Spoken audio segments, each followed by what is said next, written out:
Good evening. Welcome to the September 3rd, 2014 regular meeting, of the Wyndham Raymond School District Board of Directors. The time is 6:35, and Mr. Superintendent, if we could have a roll call. You sure can. Kate Brooks. Here. Eric Colby. Present. Jennifer Fleck. Here. Diana Forslund. Here. Marge Gavoni. Here. Pete Hensler. Here. Jen Moore. Here. Don Perkins. Here. Jerry Keene Dwyer. Here. Ayanna Maciel. Here. Everybody. Very good. If you would join me in the Pledge of Allegiance.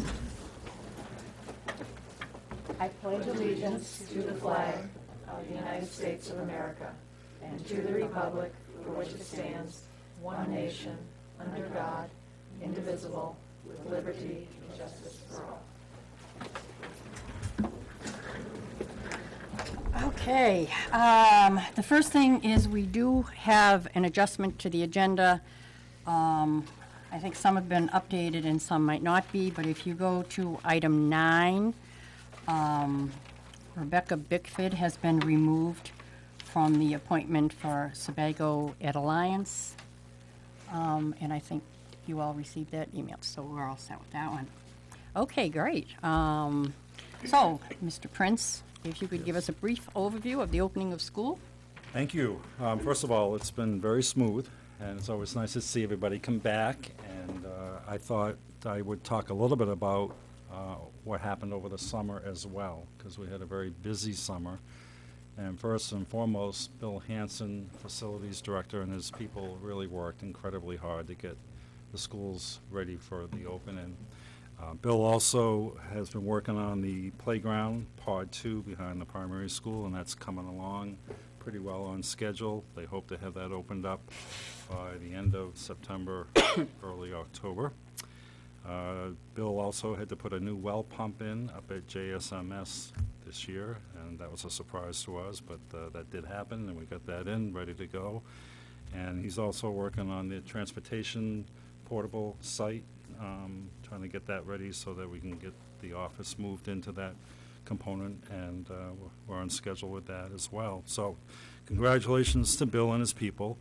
Jean Riley, our nutrition person in charge of the food lunch program, was recognized in the National School Nutrition magazine, talking about all the opportunities that the students have here in Wyndham and Raymond as far as the school lunch program.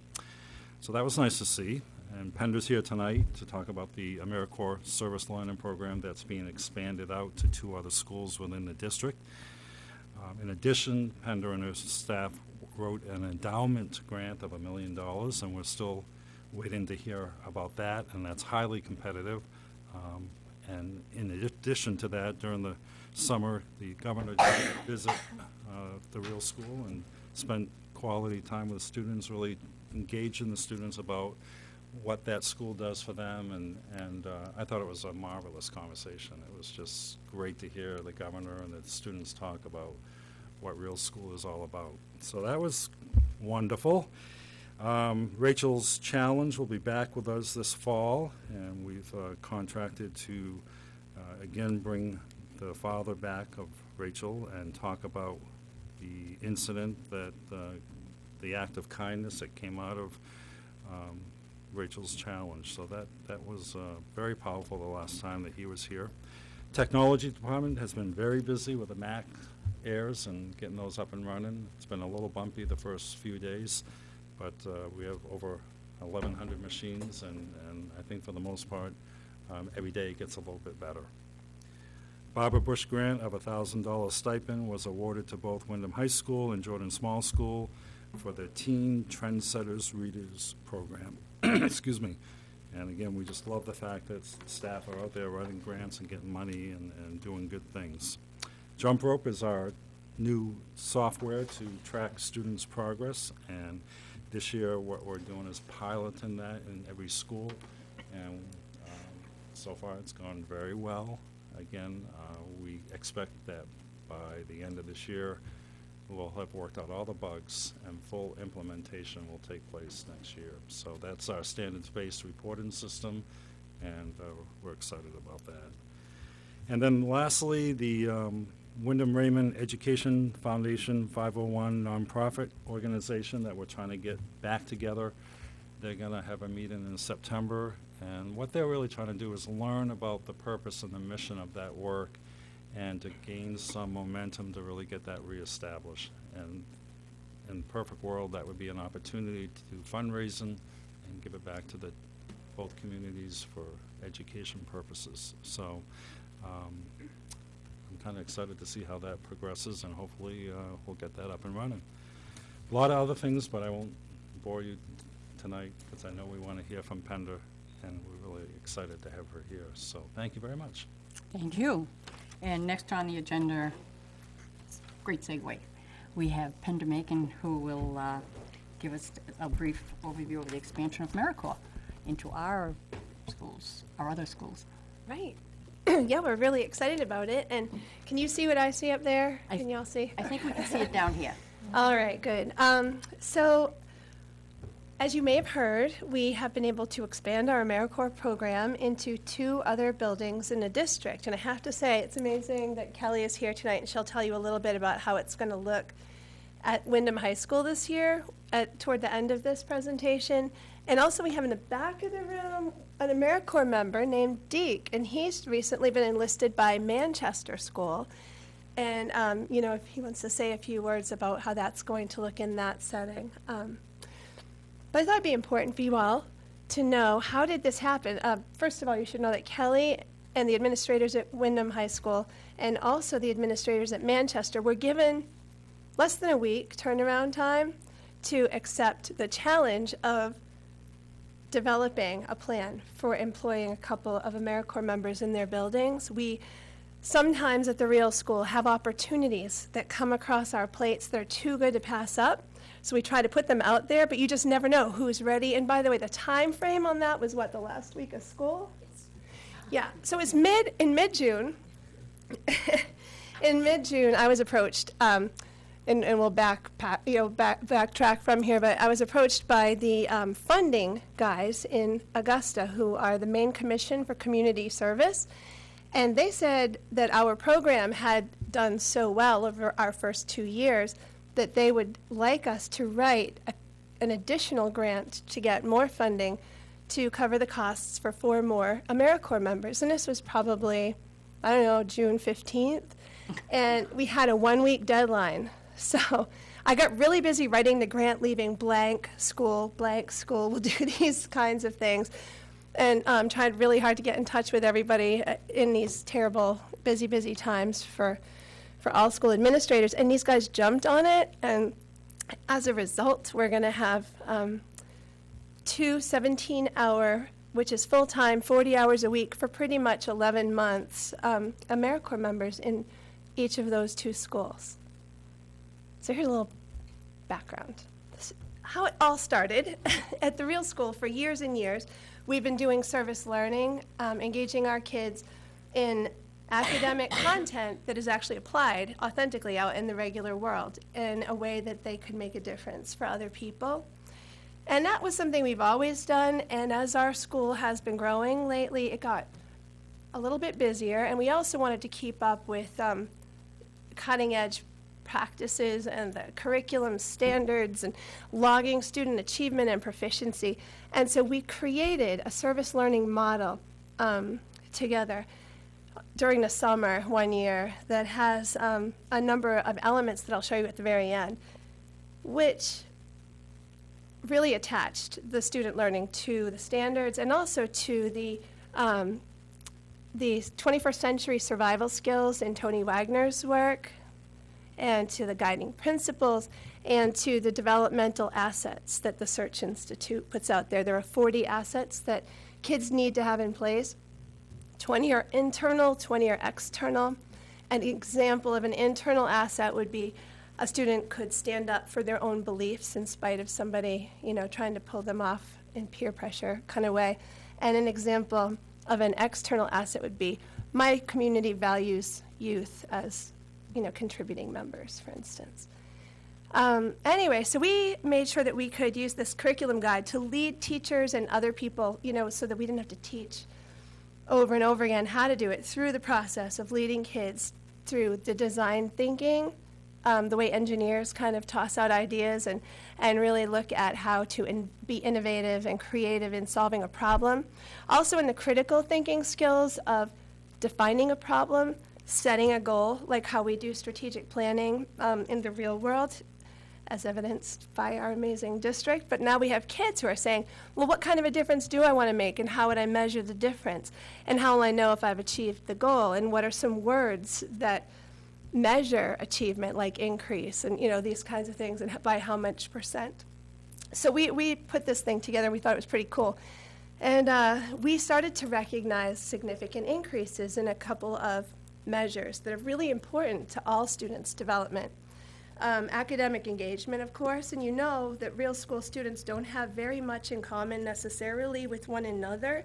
They're all with us for a very different bunch of reasons, but what they have in common is that all of them have catastrophically failed to be successful in a school setting, and they have typically had very low engagement.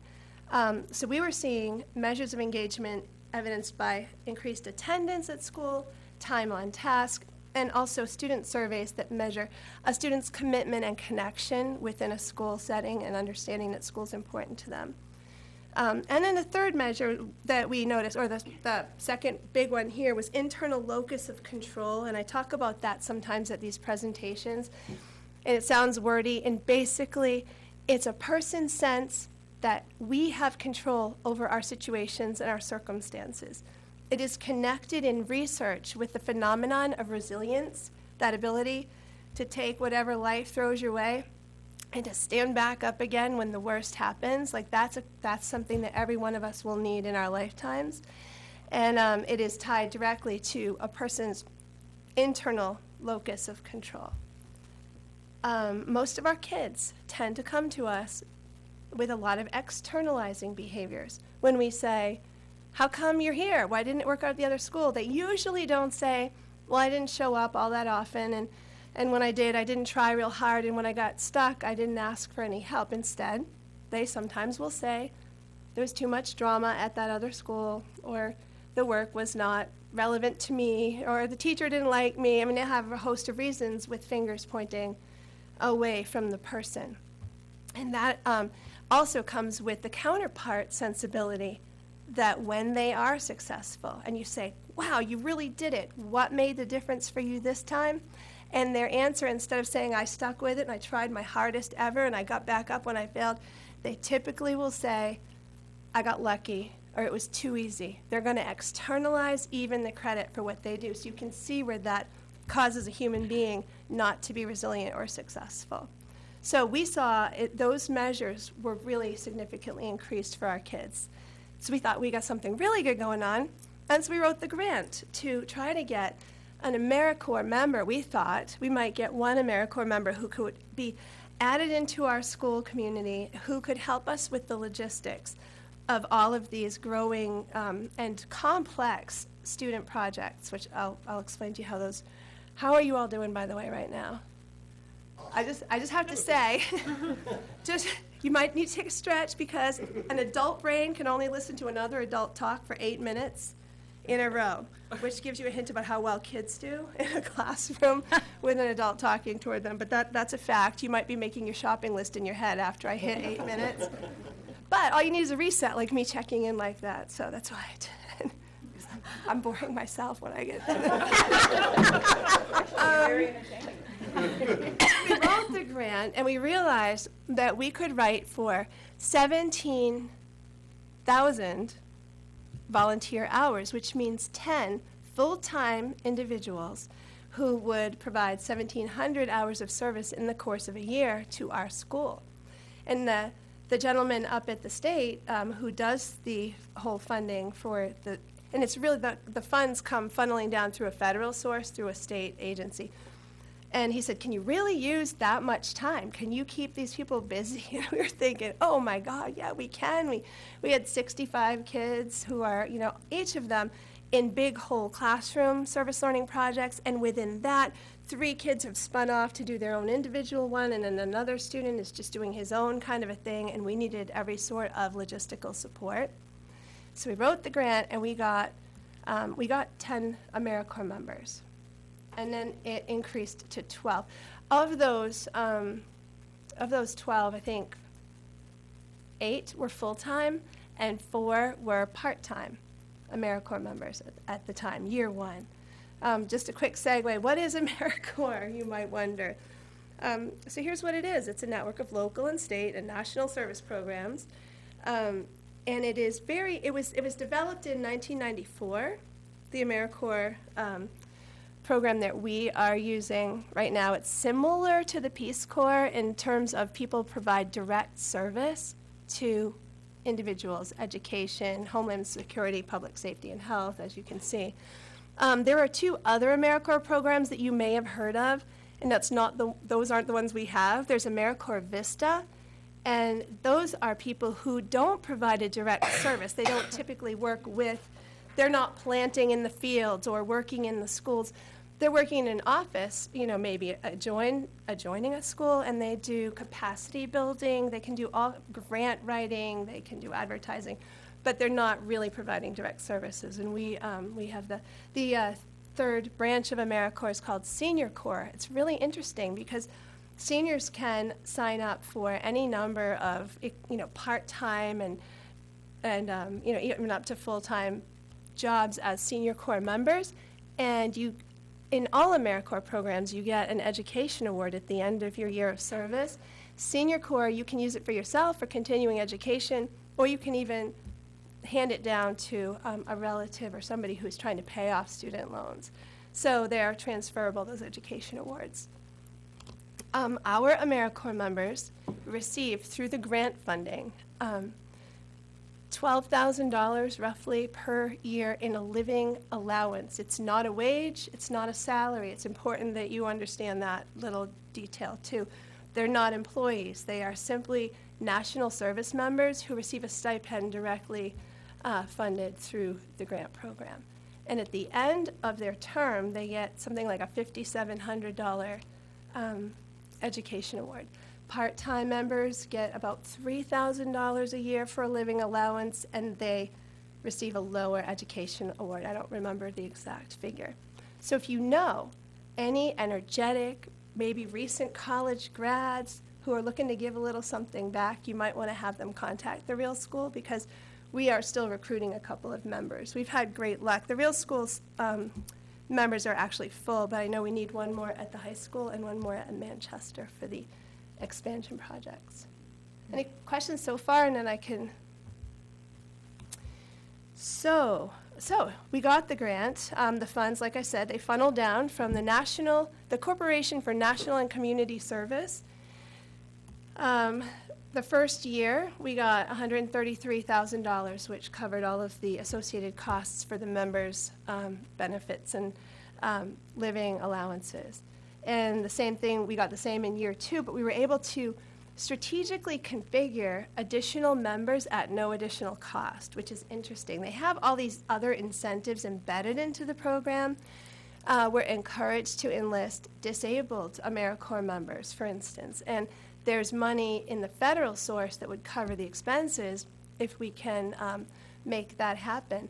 And what's interesting is that a large percentage of our students have diagnoses and disabilities, and we had in year 2 a graduate of 2012 serve as a minimum time, which is the third, it's like a 300-hour, as an AmeriCorps member, and he was phenomenal. He came back and worked at the school as a volunteer for his former classmates. Our full-time members at the Real School and at both Manchester and Wyndham High School have a couple of requirements that are different from the part-time members we would enlist. They all have to have a college degree, 4-year degree, in English, in education or in the social work field or psychology or something that's related to that. So we are, looking for somebody who has, some kind of experience. We prefer, of course, anybody with a certification who has education experience to work in our setting. And then the part-time and the minimum time, AmeriCorps members don't have those same necessary requirements. And in fact, young people who are interested in a minimum time position, you really only need to be 17 years old to be a minimum time AmeriCorps member. Actually, one more plug for AmeriCorps. There's another entire branch of AmeriCorps that's semi-related, and that's the NCCC, the National Civil Conservation Corps. And that is a great option for kids who are not necessarily going to go right to college after high school. And they're 18 to 24 years old. It's pretty specific who can join the NCCC. There's an application process, and then they get deployed. And they don't even get to choose where they're deployed. They get deployed in groups of 12-ish NCCC members, and they are for a year. And they could be down throwing sandbags, during like Hurricane Katrina, or they could be classifying trees in a national forest. I mean, they have a bunch of different jobs. It's like the old CCC from way back, and it's just the updated current version. So one of our students last year who graduated got to join the NCCC, and we're really proud of that as well. That's all segue. And if you know, so these are good opportunities for the kids that you may know. So anyway, like I said, the grants funded those related costs. And the grant does require matching contributions. What that means is, in this particular grant fund, all grants are different in what they're requesting. In this grant, they are requesting that we contribute or that we log or document the dollar value of of a portion of the whole thing. So they put in $133,000, and we have to document that we're putting in, say, $133,000, but it's not. It might be even more. The way we've done that, for instance, this year is I'm taking a third of the lease cost on Mackworth Island. There's, just that value, because we're using our buildings. We used in the past our transportation costs and even the salaries of the staff members who support the work of the AmeriCorps members. So it's not additional real money that goes into supporting that. It's just the dollar value that we have to demonstrate. That's what they mean by a match. Any questions about that? So, our service learning program, this is the fun part because it's the pictures. I can tell you, these are some of our last year AmeriCorps members. This was our year one crew of AmeriCorps heading to a conference. This is also last year, and right in the middle you might recognize Mayor Brennan from Portland on Mayor's Day. He came to celebrate some of the work that our team had done last year.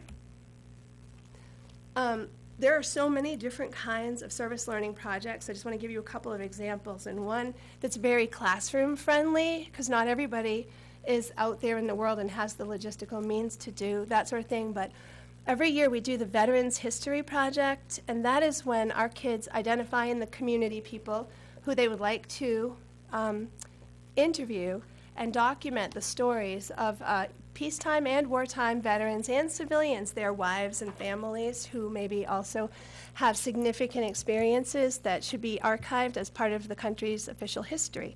So the kids do that. They find the people. It's always a relative or somebody down the street, or we've gone to the main veterans home before to do this. The kids do all of the English language arts of the Right Question Institute, how to question and how to respond and how to videotape and how to then edit and prepare like a beautiful tribute to each of these people. And then they get to fundraise and go to Washington, D.C. and deliver the products to the Library of Congress. So instead of reading history, they're creating official history for others to study and learn from. So that's an example. These are a few of our kids at the reflecting pool, and here they are about to head out on the road. This is an awful picture of Paul Field, one of our teachers, with a couple of kids at the Sebago Lake watershed. There's an ecology center there where kids used to be able to go out across this bridge, and the bridge sunk below the water. So our kids worked with engineers and bridge builders and designed a plan to resurrect and rebuild that bridge last year. That was a project. And here they are growing and planting the food that supplements our Real Lunch program, which in and of itself is a year-long service learning project. The kids plan 3 days a week the meals, and they cook and serve those meals to their peers. And here they are growing the food and cooking the food and serving it up. Another annual service learning, this is a big splashy one. This is the one where we go to the Dominican Republic each year. Last year, the whole crew of kids started in the fall with fundraisers. They had to first develop a budget And they had to figure out creative ways, because you can only so often call all of our friends, like our social media. My friends are just like, I think they must just delete me off of Facebook at this point, because I'm like, hey, the real school's got another fundraiser. But anyway, so they came up with a plan for the Walk for Second Chances, and they got the civics lesson of figuring out how it is that you secure Back Bay in Portland for a fundraising walkathon, and they did all of that work, and they advertised for it, and they had a really nice turnout and made a good deal of money that way. That was one of many projects last year that they did to fund their work. And then they went to the Dominican Republic, and there last year, they, in addition to providing medical relief to the Haitian refugees who are working in the sugarcane fields, they also brought water filtration systems to, these are the homes. And here's an example of a home where they now have clean water. Leading up to that sort of thing, kids can be learning the social studies lesson of what causes wars. Well, often it's who has access to clean water in this world and how important it is. They can also learn the science of how dirty water can get filtered into usable, clean product. And then, of course, they get the experience of learning some Spanish and making all these plans and getting over there. So you can imagine there's a ton of curriculum connection, and because we have our model, we're able to attach that. And they also provided direct medical relief to a lot of people. And it was a really profoundly moving experience. One Wyndham boy has I should have brought him tonight. Every single time he talks about it, he's like, I'll never be the same. Like, I will never be the same. And he can't stand when people whine now, because he thinks whininess is just the worst thing ever, given what he has experienced over there. And this year, he's going to be leading our service trip. We're going to try to make it into more of a team, a club that is self-sustaining throughout the years. So he'll be the president. We'll have a vice president. We'll have a secretary and a treasurer. And underclassmen will come up through, and ultimately not everybody's going to make the travel team, but everybody can contribute to the big effort. So that's how we're trying to model this now, because everybody wants to do it. It's gained legs and legacy, and it's a highly coveted experience for our kids. So here's the curriculum model, little pieces of it. Oh, and you can't even see it, and I can't see it on this thing. But what I can tell you is it first has kids describe and understand themselves as a learner. Like, are you a person who likes to just take an idea and run with it? Are you more of a process-driven person? Do you work well in a pair or a larger group or by yourself? Those are really important things for all of us to know about ourselves, because everybody is different, and how we are successful and creative out there in the world is different. And the next step is to identify who do they want to help. And we take them through the steps of, do you want to help people or animals or the environment? Pretty much anything would fall into those categories. And it's kind of a step-by-step guide so that it can be student direct. It can be, it's guided discovery, I've learned is the term for this. So we put a framework out there, so it's not just them necessarily picking ideas out of the air, although sometimes that also happens. But for those who need to, go through the process. Wow. Oh, and then they do the critical thinking activity of recognizing what is a root cause and what is a symptom of a problem. When you really look at a problem in this world, what is visible to us usually is just a symptom, and there's usually a deeper root cause. We don't really say you should always go for root causes, although that is certainly a better approach, but a lot of times we're treating symptoms of a much bigger problem. But we want our kids to really be able to be those creative and practical problem solvers who recognize a problem isn't just what it seems all the time. And forgive me, this is teeny tiny on here. I was going to say, Yeah. And then they do the goal setting. What short-term outcomes are they looking to achieve? What long-term outcomes could they potentially hope for? And then there are 3 ways that we encourage our kids to look at defining a problem. You can raise awareness, and that is, by the way, a very classroom-friendly thing for people to do. You can create public service announcements and ad campaigns and videos. Usually, raising awareness is one of the most long-lasting and powerful ways that a person could make change. You've changed people's thinking about something, and more will get done. You could raise money, and that's that's the depressing one that nobody wants to do. The kids they'll call up and want to help. Amnesty International say, great, have a fundraiser, we could use the cash. That's usually what people want. And then there's providing a direct service, the hands-on route, which is mostly, of course, what our kids would prefer to do. But really looking at all of those things together can create a really good project. This year, one of our bigger projects is the Green Crab Eradication Project. And so we're perfectly situated right there in the middle of Casco Bay. And they've already been out yesterday and today with crab traps. And so they've got a whole tank full of the green crabs, the invasive species. And they are going to be working with the Idea Incubator people at University of Maine and at University of Southern Maine, and some people at the Gulf of Maine Research Center and a few other agencies to come up with a creative product made out of green crabs. And it could be as simple as compost, which everybody's kind of leaning toward, but maybe there's something else. You just never know what they're going to figure out. And if they can make an awesome, viable product out of the green crabs, then there will become, a market for that, and they'll be so. And then the final piece of this curriculum guide attaches in minute print to the Common Core reading and math standards, and a few examples here of the social, emotional, and behavioral goals and the survival skills for the 21st century. And each day, or within each thematic unit, or within each week's worth of work, teachers have been using this method of logging student achievement. However, jump rope, which we are now aware of the whole jump rope system, so we all just got our training, and we're entering all of our stuff into there. So pretty soon, that'll be yesterday's news. We'll be logging it in there. So our outcomes from the year one data that we have across the board, last year's that we're about to finish, outcomes are better. We know that so far, but we don't have the numbers yet because our report isn't final until October of this year for this past year.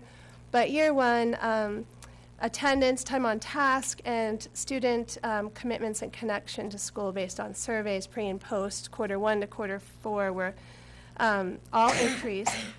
Locus of control, that most important connection for resilience, increased 13%, which is a lot in one school year across the board on average for our kids. And they also gained developmental assets, specifically the ones around school being a place where they feel connected, and the power of youth, that young people have a role in the community. So those are the ones that were increased.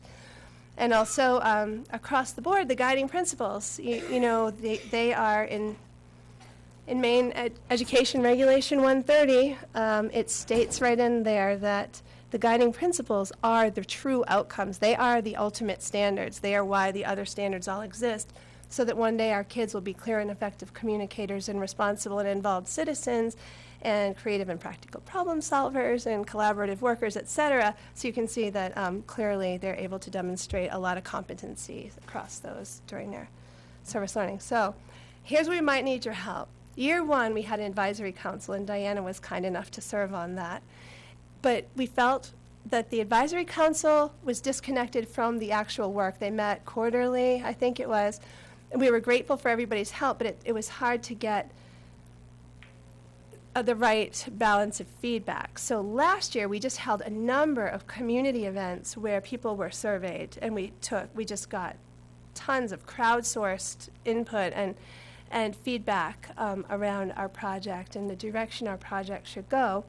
That was okay too, but we're still working on a new model for this year. We want to perfect that. And what we really need advice on is coming up in just a minute. I'm going to come back to this slide where we talk about the others, because this is where we need advice. Our next steps are, we've been advised that our model is good enough to be a national model. That's a big deal. That's a really big deal. Like, if that could really happen, we'd be so excited. In order to go for the national model status, we would not be applying for another grant for next year through the state funding agency, which is the Maine Commission for Community Service. You don't have to answer me today, but think about this, and we really would welcome all of your advice on it. If we go for the national grant, it is due in November. It's gigantic. It's, 200-300 hours worth of work right there just to put it together. And we're totally willing to do it. If we don't win that award, it's highly competitive, national.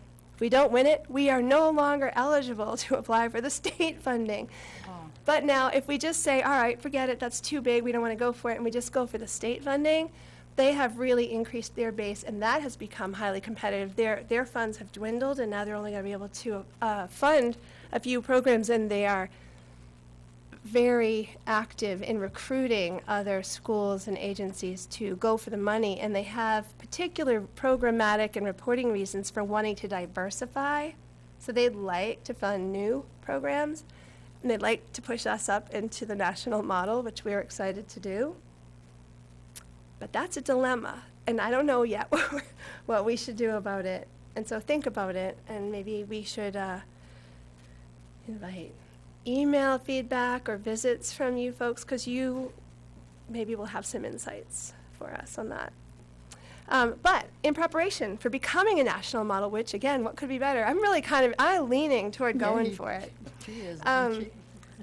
We were advised to replicate our results, like I said. So we wrote that quick grant in the middle of the summer, and we got our courageous school leaders from across the district. And so if Kelly could describe what's going to happen with the Wyndham High School One plan? thing about Pender is she is not risk averse, so I suspect we'll look at a national model, won't you? Probably. Hi, I'm Kelly DeVoe. I'm one of the assistant principals at the high school. I haven't met all of you, I don't think. But quickly, because I know we're behind schedule, the high school is going to be using our AmeriCorps folks to expand what we currently have, which is known as our APEX program. It is an acronym. Of course, everything in education is. It stands for Alternative Program for Excellence. It is our on-site alternative program that we have built over the past, I think, 6 years and many iterations. But this program has really, in the past year or so, been very standards-driven, student interest-based, and it's growing in the number of students who are accessing the program. We had gone from it being staffed by a couple of ed techs to now a full-time teacher, but Katie Hutchinson is amazing, but finding that a one-woman show for all of the unique interests and needs of the students was making the program not as community-based as she was hoping. And the AmeriCorps and the service learning model is exactly what she's looking for to help expand what the kids are doing out into the community. Right now what she's doing is really integrating the standards, and so students are looking at sort of a humanities model, and so they'll be pulling from some of our social studies standards and some of our English standards, for example, and they might include some environmental science standards, but right now that's still being done in sort of very, very small pockets, or a lot of it is computer-based right now. This could expand what we're trying to do. We're hoping that by building this as sort of a pilot within the building, as our teachers are getting more comfortable with standards and beginning the conversations about integrating curriculum further out into our mainstream curriculum, that the service learning model will be something that will be a resource to all of our teachers so that they might be able to tap into their expertise and their energy around this work. And it could actually infiltrate throughout the building. And Manchester has identified, and they're in the process still of identifying, a number of students who are falling behind academically, who maybe have lower attendance and lower engagement, a number of different potential risk factors, early risk factors. And so they're going to have Deke and another person who they're hoping to recruit, working with those kids to implement the service learning model also. And we're trying to get both the high school in Manchester to provide pre and post numbers for us to put into, or at least to describe and to strengthen our push for a national model that can be replicated in a number of sites. Bravo. That's what we got. That is great. I like the last slide. See, you should have threw that up in the middle. That would have been distraction. My rescue dog. We always love hearing from you. I mean, I don't think you've ever come before us and not been interesting and exciting and innovative, and And I'm sure, I have that funny feeling she's gonna go for that national one too. Go ahead, Kate. Thank you, Pender. All right, thanks. I'm back on the, if you go national and you don't get it. Yeah, I like to be a little forward-thinking. The implication then is monetary, correct? That you would need, if you didn't get it, you wouldn't have the funds to have AmeriCorps to sustain what you're doing now. right, and we would be back where we were 2 years ago with the teachers managing all of those logistics. It wouldn't sink our ship. We were doing great things then. There's We're just momentum. through the roof right now. It would be an awful thing to, having had our AmeriCorps program, to not have it. So, We've weathered I'm many just storms. thinking, and I Yeah, don't yeah. want to dwell on it, but, so you are gonna get it, of course. We're gonna get it.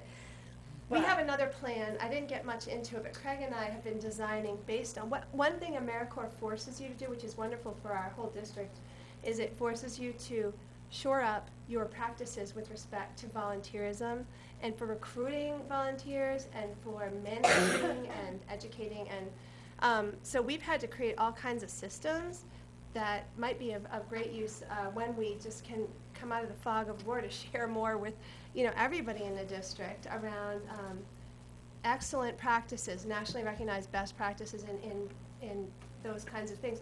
Craig and I have been looking at trying to create a base of volunteers through a bunch of the local colleges who are going to be putting people out looking for, because internships can be done simultaneously.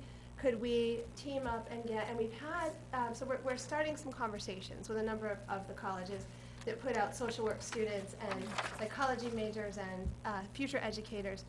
So we have the very beginnings of a safety net to continue to have a robust volunteer program. But the worry is the 1% chance that Yeah, you're yeah. not gonna get this. I like that. Yeah. Then AmeriCorps is completely off the table. Is that true? Or can you generate cash to get those folks to come in? Or Right. does it have to be through that organization? I can't believe that it's completely off the table, so I'm gonna have to come back to you with, I can't. It's almost unfathomable to me. I mean, there are other, for instance, the part-time members who really don't cost anything if we can get the AmeriCorps folks to cover the cost of their education awards, which are minimal for the part-time ones, $1,000, $1,500 for a minimum time AmeriCorps member. Don't think that we're just saying we're gonna shoot for the moon and just not No, have I'm a not backup thinking plan, that, because but we will. I also just kind of want to have a vision going forward, and so you're going to find out in November. No, it's due in November. It's due in November. When do you find out? I don't know. They haven't put anything out yet, so that's the Oh, wait a problem. minute. So right now, I haven't even seen. I've only heard from the state funding people that we should really go for that national thing because it's that good and it would be really sustainable. It gives you 9 years of funding. wow. It's a phenomenal Yeah, that boon is. if we got it. It's only been told to me and that the RFP should come out soon and that it will be due in November. And we heard, and I haven't read this anywhere, we heard this from the state funding guys, that if you go for the national and you don't get it, then you don't qualify to apply for the state funding. I don't know for sure that those are the only two funding pools that would support an AmeriCorps program, frankly. I know that they have funds to pay for instance, disabled AmeriCorps members who are amazing, contributing, folks Well, that we you could. give a lot of food for thought. I just want Yeah. to kind of have a long-term vision. I wish I had more for you. I'm just, I'm I'm very excited that, I'm assuming you're going for national, although it's not official, but assuming that you're going to go for the national, and I'm very excited to see the results that you shared with us tonight. Well, thanks for the It's time. really impressive. I Thank appreciate it. I know you are busy and Thank you. tired. We love when you come to Well, tell us. thanks. Thanks, Ben. Thank you. Yeah. Yeah, kinda. Did I lose you somewhere? Okay, moving right along, we will now go into, excuse me, I'll take a motion to go into an executive session for readmission hearing. I move Move to approve going into executive session to consider the possible readmission of a student pursuant to 1 MRSA 4056B. Second. All those in favor? Is unanimous. Okay.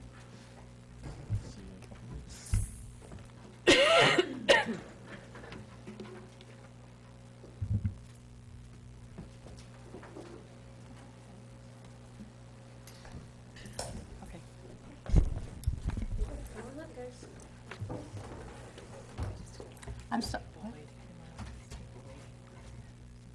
Oh, if, we're all set. Oh, yeah.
Okay, we are back. I would accept a motion for readmission for the student.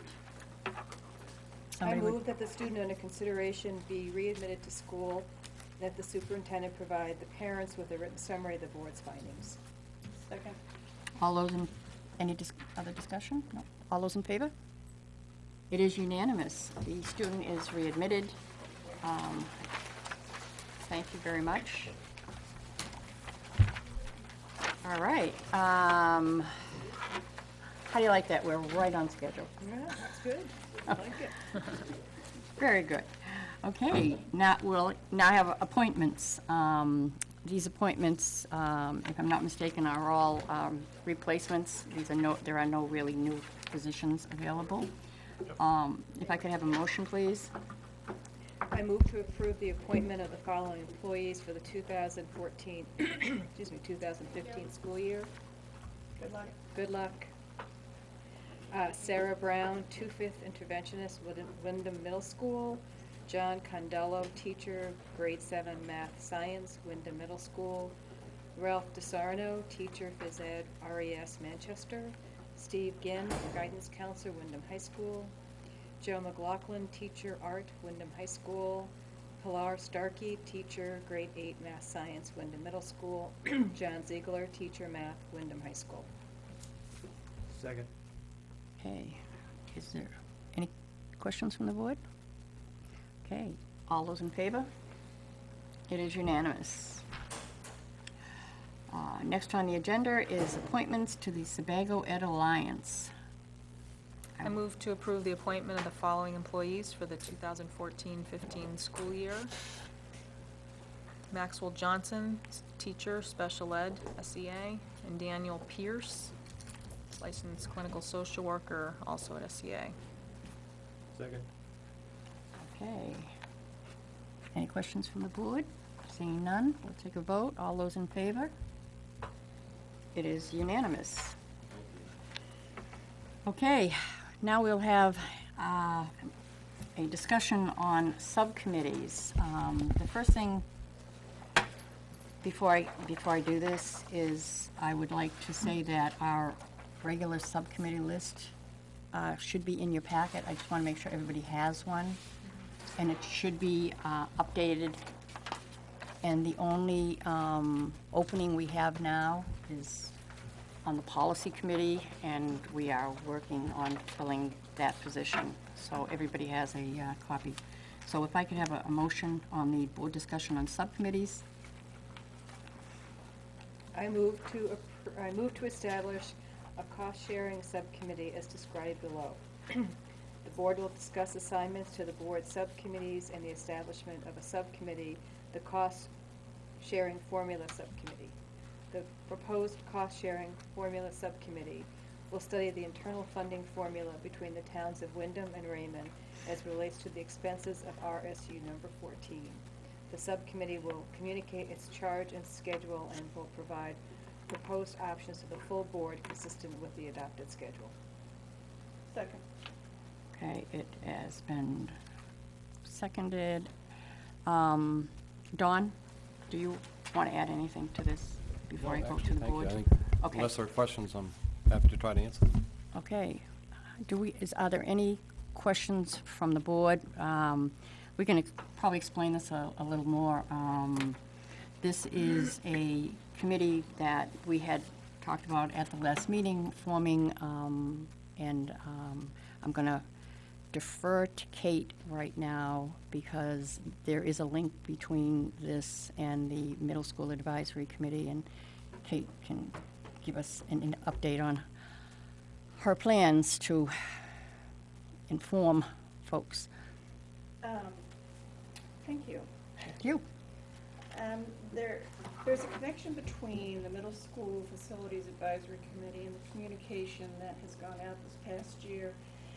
And what we're doing with this subcommittee, just a little history. The Middle School Advisory Committee, we talked about it like a year ago this time to establish it. And I just want to read, if you don't mind, I just want to read the purpose of that committee. I have all these beautiful color things, but I want to get to the, Kate, I don't know, is that mic close enough to you? I'm never sure with these mics. Thank you, I know. First of all, it was established because there was a concern. And the concern was that the middle school and Field Allen are very tired and been in use beyond the predicted life. Substantial, and I'm just reading off of what went out publicly, so I'm not making anything up. Substantial repairs and improvements are needed to ensure a high-performing learning environment for our students. Additionally, Jordan Small Middle School is in need of repairs. And then it highlighted, and it's gone out on several occasions, the different issues with the buildings. So that was the summary of that particular committee, and it has not been disbanded yet. In fact, the chair, Katrina, just sent out a email to all the committee members saying that it's kind of on hold. I want to be clear about something about this committee, because I think either I didn't do a very good job of making it clear, or there's some misinterpretation out in the community, but this committee was formed not because of capacity. It wasn't about whether schools were full or whether schools were not filled. As I read the charge, and as we all agreed as a committee and as a board, it was because we were concerned about the conditions of our building. It's about the condition. It's not about capacity. And I can't stress that enough, because I think that's where people have gotten a little derailed, that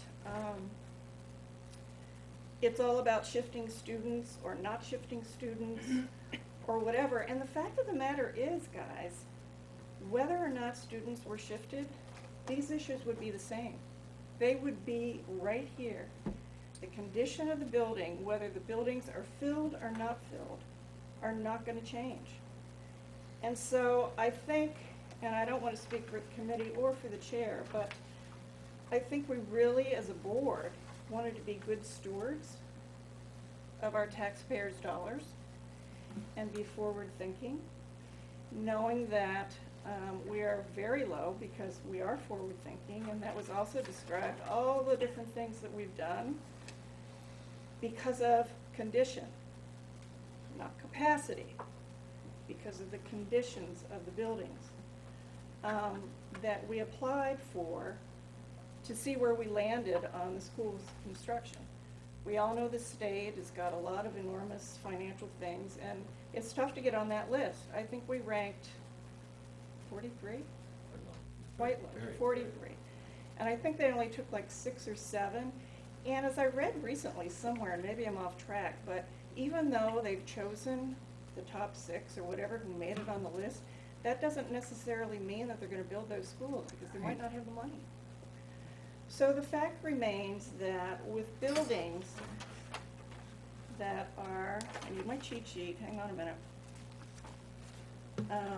Middle school is 37 years old.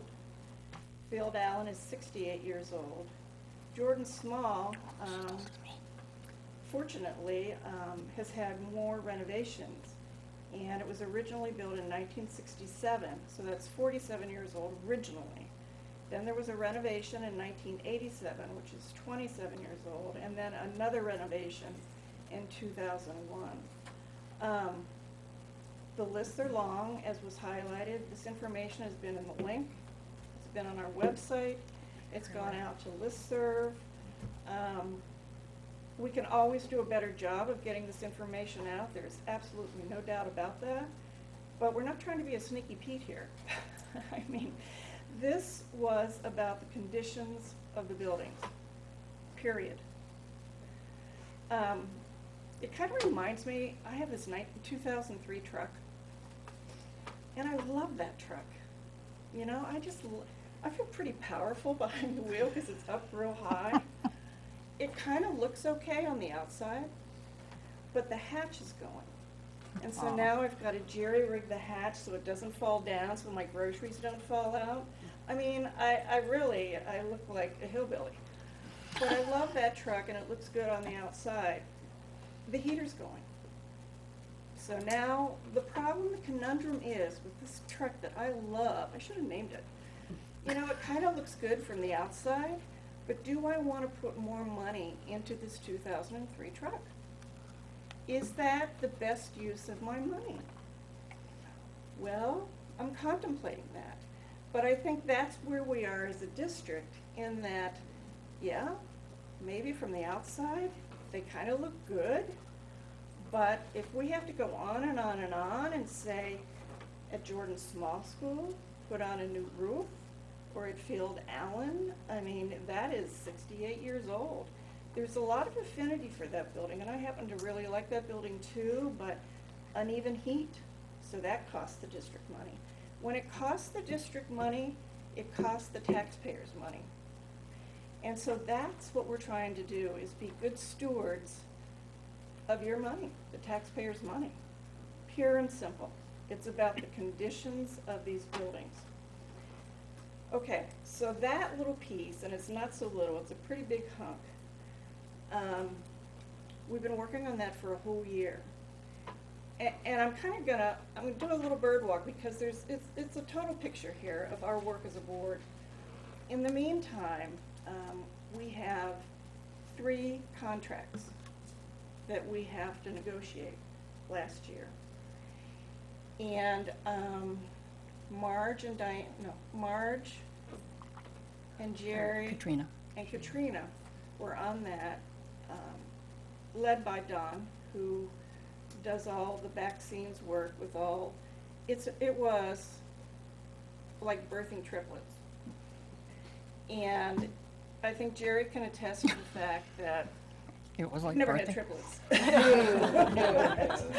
I had 60 hours of labor though, so, you know, maybe altogether I'd qualify. But what I'm saying is that took a tremendous amount of effort, tremendous amount of effort. And it's something that the public doesn't see, because you don't see that effort on Wednesday nights. But it takes a tremendous amount of effort from central office and from these folks who just, I can't even tell you the number of hours that they put into that. Okay, so that's over there. That's kind of our time management thing. And then over here we have the end of 5 years of being consolidated. And we have a document that was agreed upon by both towns that, and I was, again, to be forthcoming, I was on that committee, that after 5 years we were going to take another look at cost sharing. Nobody objected to that. Nobody in this room objected to that. We actually voted, I believe, in June that it is a priority, but we were going to wait because of all the reasons that I described. So, now I'm going to get back. And so we had the middle school advisory committee, and originally, according to our next steps, because we wanted to be very clear what the direction was about the conditions of these buildings, not the capacity of these buildings, that we had some next steps. And I'm going to read you those next steps, because then I'm going to move on to the next thing. And the next steps were we were going to hold board workshops, because what had happened is that committee, Katrina reported out the findings and the recommendations of the committee. There have been no decisions made. There have been no discussions made by this group about those recommendations. So I can't be clear in saying there have been no decisions made about those recommendations. So those, well, all right. So we're going to have workshops so that we could discuss it. We were going to get staff input, because the options, which actually I should read the 3 options. Redundancy never hurts. In no particular order, by the way. Renovate Jordan Small Middle School and build a new Wyndham Middle School, or, number 2, build a new consolidated middle school on the campus, RSU 14 school campus here in Wyndham. Or, number 3, shift grades among all schools in RSU and build a new consolidated middle school on campus. Then we were going to get public input, which is absolutely critical to any work, especially something of this magnitude. And then we were going to consider a possible exploratory referendum to then get the pulse of the nation. In other words, find out what the public thought of all of this. In the meantime, there has been some concern raised, rightly so, about cost sharing, which I've already mentioned that we had already decided that we were going to work on. So what we've decided to do as a board, if anybody says otherwise, is we're going to put the Middle School Facilities Advisory Committee in a parking lot. We're going to park it. We're not disbanding the committee. We're just not going to go through the next steps yet. All of that work is very relevant. We spent a tremendous, I'm on the committee, as is Marge and anybody else here? Pete. And Jennifer. And Jennifer, yes, and Don and Sandy. Spent a tremendous amount of time, with other community members from both towns in attendance, distilling choices that we felt would be best for education for our students. But we're going to put that on hold. That information will still be valid and acceptable. And what we're going to do now is we are going to pursue the subcommittee for the cost sharing. So the Middle School Facilities Advisory Committee is in a parking lot. And now out of the garage of the RSU comes this new committee, which we just voted on Well, we're going to, which, soon. yes, Soon, in a few minutes. and a few, sure, briefly. On the cost sharing committee. And I believe currently, and I don't think anybody on this committee is opposed to doing that. I mean, we agreed in June that that was how we were going to proceed, and it needs to be done, and absolutely we want to follow through on that commitment. If I'm not mistaken, currently the cost sharing is 55-45, 55 Wyndham, 45 Raymond, and there are a whole lot of variables that went into that. 5 years ago, when I sat at that table, and when Don sat at that table, and Sandy sat at that table, and actually 2 current Raymond selectmen sat at that table. Joe Bruno and Teresa Sadak were also members of that committee. So they, along with many others, sat at that table and came up and agreed with, based on a lot of factors, which I certainly can't, and Don probably could, but I couldn't come up and tell you what they were right now, but yes, 55-45. So I'm working after tonight on trying to craft something that demonstrates clearly, I hope, and I'll get a lot of feedback before it goes out to the public, the fact that the Facilities Committee is going into a parking lot and then trying to get some very pertinent bullet points on what this new committee's work will be, and this committee has not met yet, so until it does, I'm kind of on hold. That we certainly as a board, and I don't want to speak for the board, but I'm going to speak for the board, we want to be clear and effective communicators. And always looking forward to feedback to do better, but we hope in the near future to get that information out to you so that you know what the focus is of the board in the near future. Thank you very much. Thank you. Very concise, good information, very accurate. Go ahead. Just a question. It's the middle school facilities committee that's parking lotted. Yes. There'll still be a facilities committee? Yes. Okay, just wanted to clarify, Yes. there still will Yes. be, so, okay. Yes, Yes. thanks for the clarification, yes. Eric? I'm just curious, if you get a new truck, we're building a new school, you fix the truck, we fix the school? No, that's not how that works. I just have to decide whether I'll be watching. it's worth, I want to keep throwing money at this 2003 truck that I absolutely love. I mean, is it really worth it to do that? And just so everybody's aware, the cost-sharing review committee will consist of two Raymond board members, two Wyndham board members. From Raymond, there's Diana Freusland, Jerry Keene Dreyer. From Wyndham, there is Jennifer Fleck and Kate Bricks. Dawn Davis and Sandy Prince will also be on that committee. So that is the makeup of the committee, and I am very excited for them to get going, and we'll see where it goes from there. Yes, Kate? Typically, as we did with the Middle School Facilities Advisory Committee, we had an end date. And we expected results. We do. We have, We do. well, actually, we're hoping, when Dawn and I talked about it, the hope was that when you have your first meeting, We'll determine the date. we'll determine, because we looked at legal's timeline when they presented it, and we are hoping to have it all basically done by February, other than to have that public meeting. But until you folks get together and have a meeting, we want to make sure that's a doable thing, and so we were afraid that if we put a deadline on it, No, that's fine. we didn't want to come back and change I just want that to it. be publicly stated, that this is That's- just not going to be, Oh, it's not gonna run on. And on and on, that we have an end game. And it really has to, because on the horizon is the budget. Oh, God, I hate to say that, but it comes around every year, as everybody knows.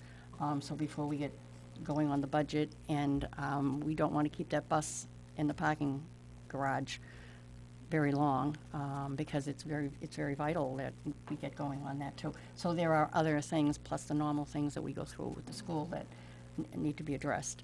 And the other thing, well, I'll bring it up afterwards, because it really has nothing to do with this. So does anybody else? Oh, I'm sorry, Pete. All right, I just have a question about the middle school Facilities Advisory Committee. We're putting that in a parking lot, but what's the expectation as to how long? Like, at what points of the cost-sharing analysis or recommendation does Does the bus come back out of the Yeah. garage? Exactly. I mean, because I love this garage and bus I thing. know. it's important work that that committee is doing. It should And- come out right after that public, right after we have the, if I remember correctly, Mr. Spencer said we could go to referendum, or we could have the public hearing. District public hearing, which I think we had discussed in the group, will have to decide, the committee, would be the better of the two for more participation. When that happens, that bus should be coming right out of that garage. And is it dependent on the outcome of? It should, no, oh no, because as Kate stressed, we're talking about condition, not capacity, and the condition is not going to get better for the schools, regardless of how we figure we're going to, whatever the cost sharing. So that is not linked to that in that respect. The need to review that and come up with what we're going to do with a new middle school. It sits there. It isn't going to go away just because we have to look at possibly how we look at paying for it. Yeah, If it so was then why are we accepted. tabling it? Is it just for capacity reasons? It's for manpower reasons. Yeah, it's just because they're both very intense things, and we can't do both at the same time and still do the regular school business. It's just impossible. Plus, everybody, I have a list here and the public is not aware of how many subcommittees that this board has, which, by the way, happens to be, I should have numbered these, 1, 2, 3, 4, 5, 6, Well, 7, there's 8, liaisons 9, and 10, 11, 12. committees. This one, if we approve it tonight, will be 13.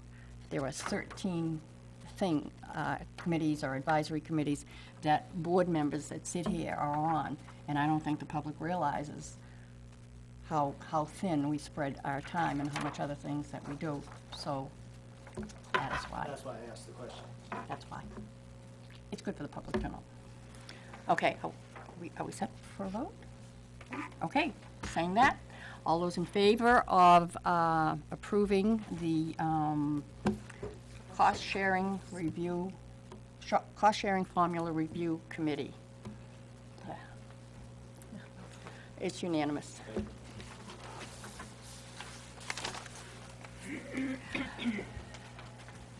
I hope you're not tired of talking, Kate, policies.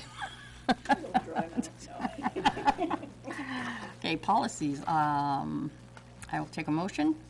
I move to approve the second reading of the student use of cellular telephones and other electronic devices policy, file code JFCK.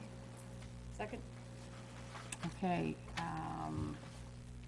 Kate, can you, just a brief, because this is,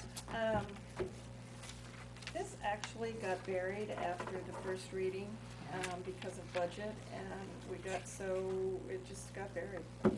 So the intent was to bring it back right away, and we got discussions on budget deliberations, and I didn't catch it, so shame on me. So here it is.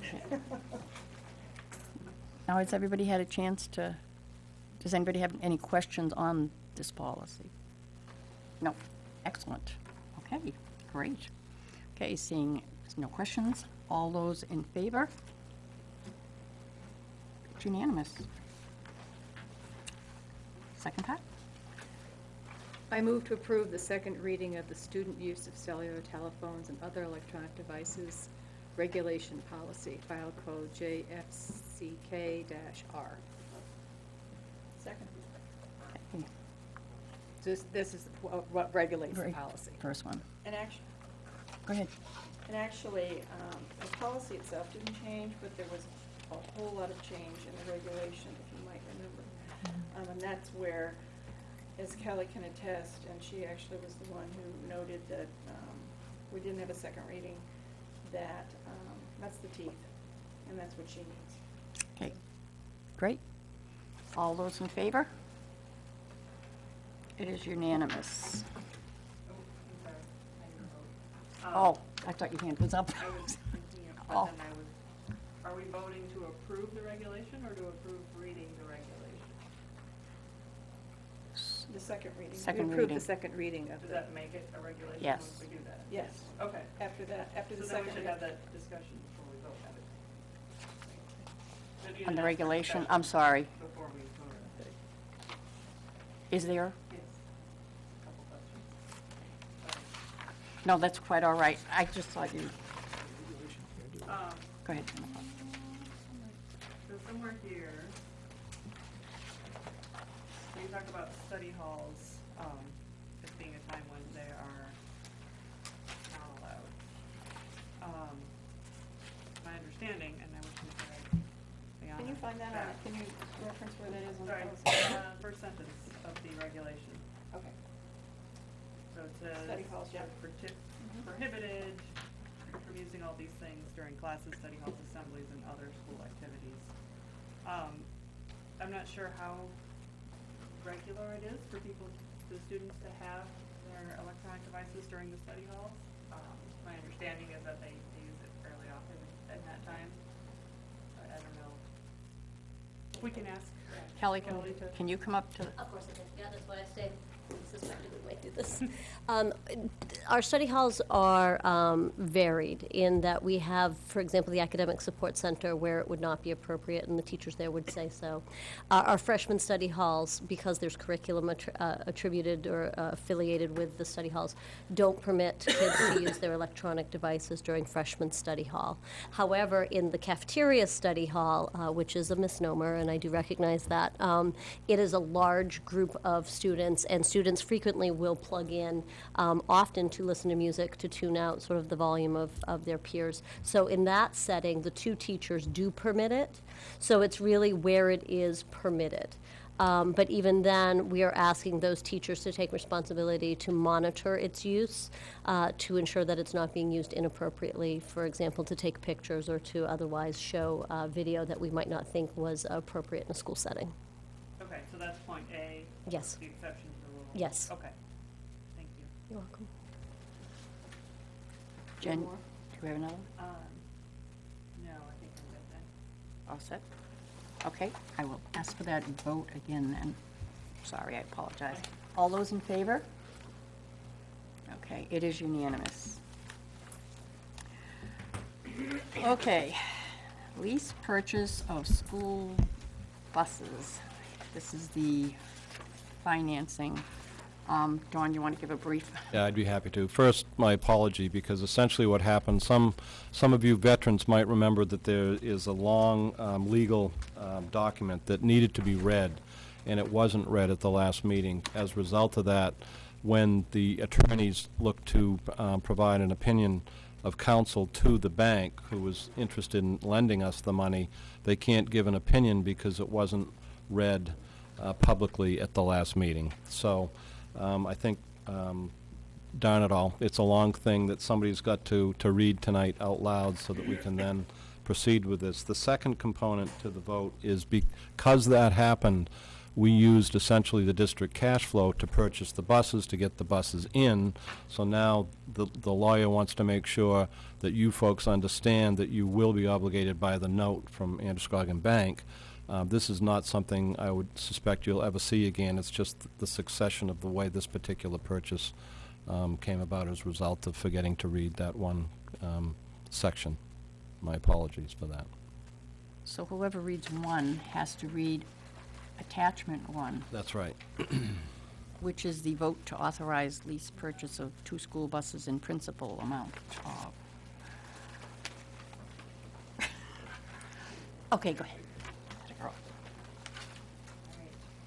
I move to vote to authorize lease purchase of 2 school buses in the principal amount of $170,404 to be adopted in form presented to this meeting, and that a copy of said vote be filed with the minutes of this meeting.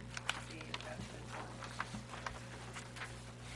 Attachment 1, vote to authorize lease purchase of 2 school buses in principal amount of $170,404.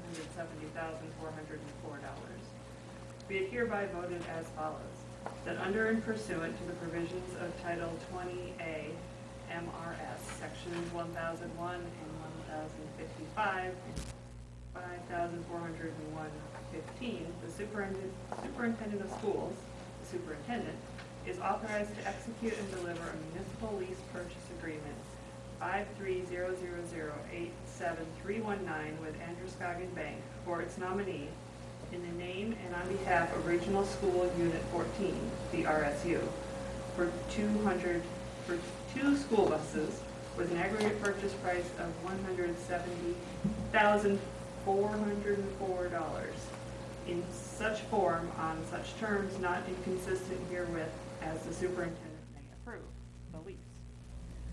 That no part of the proceeds of the lease shall be used directly or indirectly to acquire any securities and obligations, the acquisition of which could cause the lease to be a private activity bond or an arbitrage bond within the meaning of sections 141 and 148 respectively of the Internal Revenue Code of 1986 as amended, the code. That the lease issued pursuant hereto is designated as a qualified tax-exempt obligation within the meaning of section 265B3 of said code. That the superintendent is authorized to covenant on behalf of the RSU to file any information report and pay any rebate due to the United States in connection with the issuance of the lease, and to take all other lawful actions necessary to ensure the interest portion of the rental payments under and pursuant to the lease will be excluded from the gross income of the owners thereof for purposes of federal income taxation, and to refrain from taking any action which would cause such interest portion of the rental payments to become includable in the gross income of the owners thereof. That the appropriate officials of the RSU are authorized to execute and deliver such other documents and certificates as may be required in connection with the lease, and that an attest copy of this vote be filed with the minutes of this meeting. A true copy attest. Second. Well done. Are there any questions, any comments from the board? Seeing none. Oh, you have one? Well, it's- Yes, Eric. It's just a quick one. Yep. Why, when they, obviously finance, they call it a lease, is that because so it won't show as a debt against the school? Actually, it's because as a school board, you're not authorized to borrow money, but you can lease purchase. Yeah. Okay, all set? Yeah. Okey-doke. Okay, all those in favor? It is unanimous. Second one. Second half. I move to vote that the Board of School Directors of Regional School Unit Number 14, the issuer, hereby declares its official intent pursuant to Section 1.150-2E of the income tax regulations that the issuer reasonably expects to use the proceeds of tax-exempt financing to reimburse certain original expenditures from the issuer's general fund that were made within 60 days prior to the adoption of this vote, or that are to be made after adoption of this vote, which original expenditures had been or will be incurred in connection with the acquisition of 2 school buses, the equipment, and that the issuer reasonably expects that the maximum principal amount incurred by the issuer to finance the equipment will not exceed $170,404, and that this declaration of official intent shall be kept in the permanent records of the issuer and should be reasonably available for public inspection. Second. Okay, are there any comments or questions on this? Okay, seeing none, all those in favor? It is unanimous. Thank you. Okay, next we move on to, and we're ahead of schedule. Great. Report of the secretary. I move to approve the minutes of the August 13, 2014 meeting. Second. Okay, in the minutes, on page 1, it said discussion around developing a new cost-sharing formula. The sentence reads, school attorney Richard Spencer presented a new cost-sharing formula to the board. I think we might want, that's not accurate. So I think that needs to be reworded. And I think if we reword it to what the original statement was on the agenda, which I can't remember off the top of my head right now, we would probably be covered.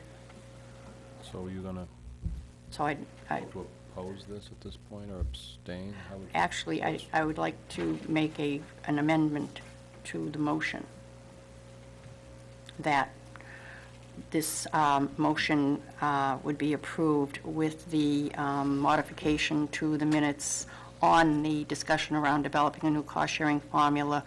The sentence be changed to what was originally on the agenda of August 13th. Sounds good. Thank you. I need a second. Second. Okay. Okay. All those in favor of... Sorry, we didn't get the second. I'm sorry, just... It's Jerry. Okay. All those in favor of the motion as amended? Okay, it's amended. That's good. Okay. That was a good catch. I think that was really. She caught it. to do that.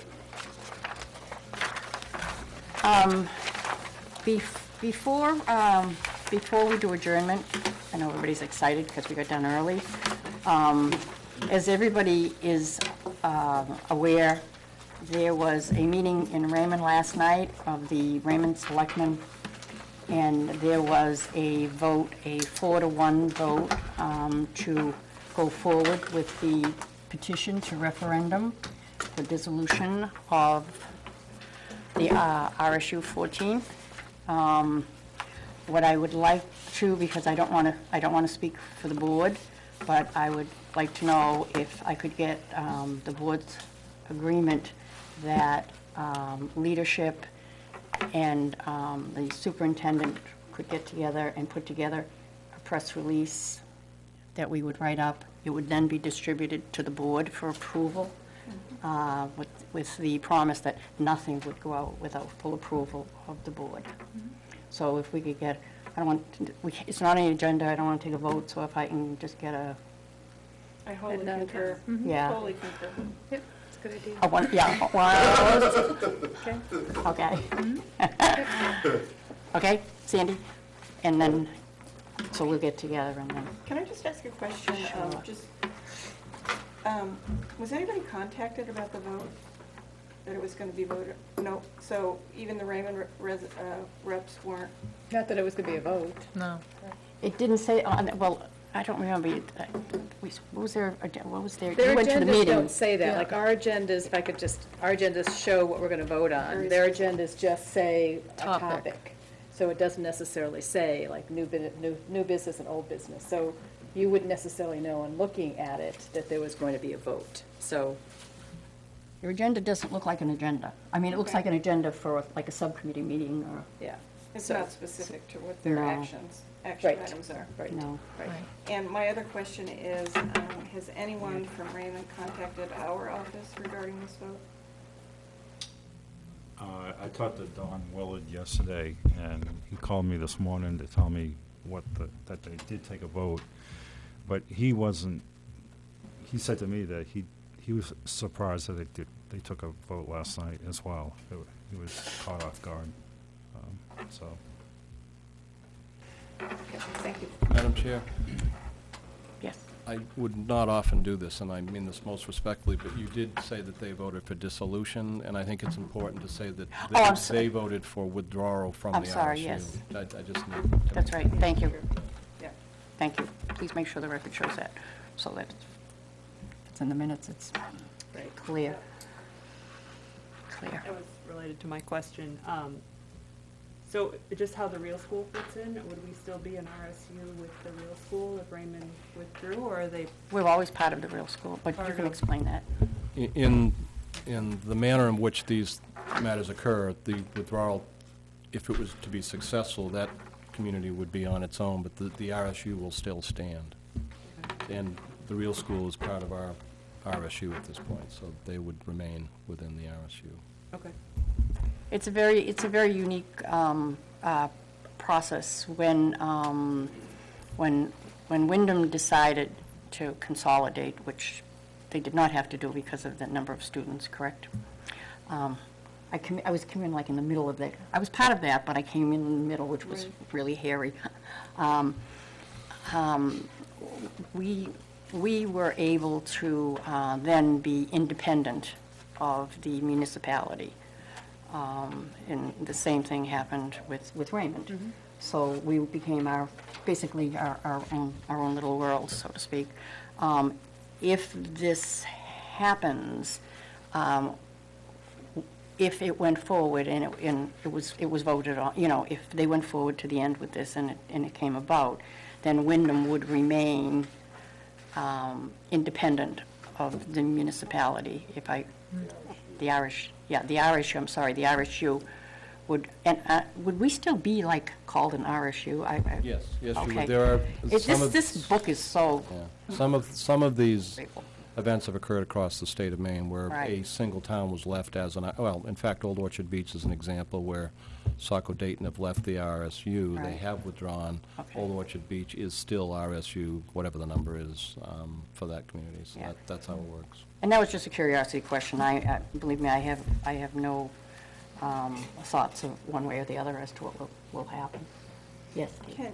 I think it's important to be clear, too, about the process, because if I was a resident of either town and not familiar with the process for withdrawal, I would wonder what that means for me and my students. And it's a 22-step process. And the first step they've completed, and that is to get a petition requesting withdrawal from a regional school unit signed by at least 10% of the number of voters in the municipality who voted for the governor in the last gubernatorial election. And that's presented to the municipal officers. And the second step, as I'm reading it here, is the municipal officers shall call and hold a special election, in parentheses article, to vote on whether or not to officially start the withdrawal process. So that would be the next step, and as I understand it, That had that's to be what's last going night. on the November ballot, whether or not, no? Absolutely correct, so I need to stand corrected as well. They didn't vote to withdraw. They're taking the vote to the public. Right. So forgive me. Right. And so that's the next step, as I understand it, is that it will be on the ballot in November, and they will ask, Raymond residents will be asked whether or not they want to start the process of withdrawal. Right. Again, Don, you could probably describe it far better than I can, but it's complicated process. It's long and it's complicated, and so I personally, I'm very sad to see it happen. So. Okay. I'll make a motion to adjourn. So moved. Second. Okay, all those in favor? We are adjourned.